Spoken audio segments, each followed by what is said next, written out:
Pesta demokrasi atau pemilihan umum calon presiden dan wakil presiden di Indonesia memang berjalan dengan meriah. Hingga saat ini rakyat Indonesia masih menyaksikan dan terus pertimbangkan berbagai gagasan capres dan cawapres melalui berbagai cara seperti proses debat resmi yang diselenggarakan Komisi Pemilihan Umum. Berbagai gagasan yang dikeluarkan oleh tiga pasang capres dan cawapres yakni Anies Rashid Baswedan Muhaimin Iskandar, Ganjar Pranowo Mahfud MD serta Prabowo Subianto Gibran Rakabuming dalam debat resmi bisa dijadikan modal awal untuk memilih di tanggal 14 Februari tahun 2024 mendatang. Namun tak hanya di Indonesia, penyelenggaraan pemilu di seluruh dunia juga berjalan meriah. Berikut fakta unik pemilu di seluruh dunia.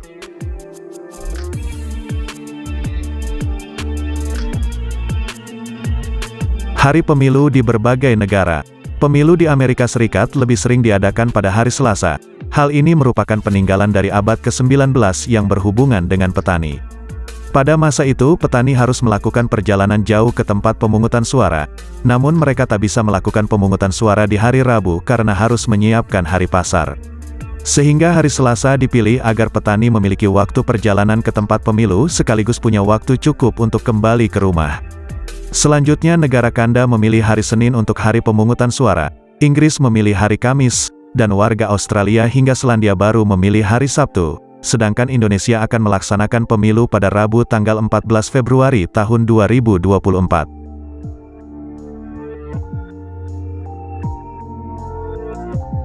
Negara dengan waktu pemilu terlama. India merupakan negara kedua dengan populasi terbesar di dunia dengan jumlah 100 juta orang pemilih yang memenuhi syarat. Karena hal ini India juga disebut menjadi negara demokrasi terbesar di dunia. Untuk mengakomodasi jumlah pemilihnya yang sangat banyak itu, pemilu di India memakan waktu berminggu-minggu bahkan berbulan-bulan. Pemilu terakhir India di tahun 2019 lalu berlangsung dalam 7 tahap selama 5 minggu untuk memilih 543 anggota parlemennya. India menggunakan sistem pemilu first past the post, di mana kandidat dengan suara terbanyak di setiap dapil memenangkan kursi.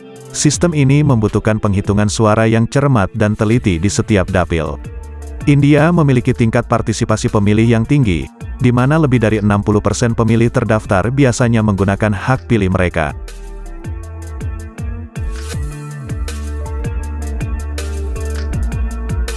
Pemilu wajib di Australia.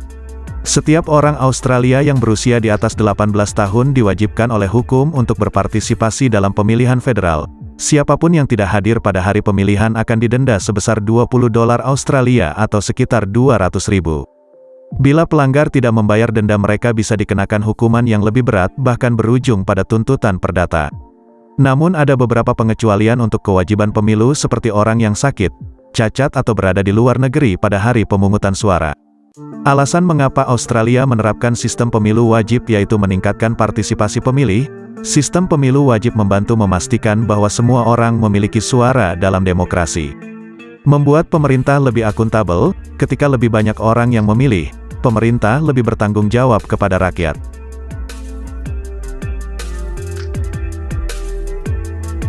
Pemilu online. Sejak tahun 2005 masyarakat Estonia dapat memberikan suara dalam pemilu secara online dibandingkan harus mengantri di TPS setempat. Diketahui pada pemilu parlemen tahun 2023 di Estonia lebih dari separuh pemilih memanfaatkan sistem pemungutan suara online. Estonia menjadi negara yang memanfaatkan digitalisasi bagi warga negaranya dengan kartu identitas dan PIN yang bisa dipindai. Identitas ini juga bisa digunakan untuk memenuhi sejumlah tanggung jawab sipil termasuk membayar pajak hingga denda perpustakaan. Meski memiliki identitas digital, pemungutan suara dienkripsi sehingga pemilih yang nampak akan anonim.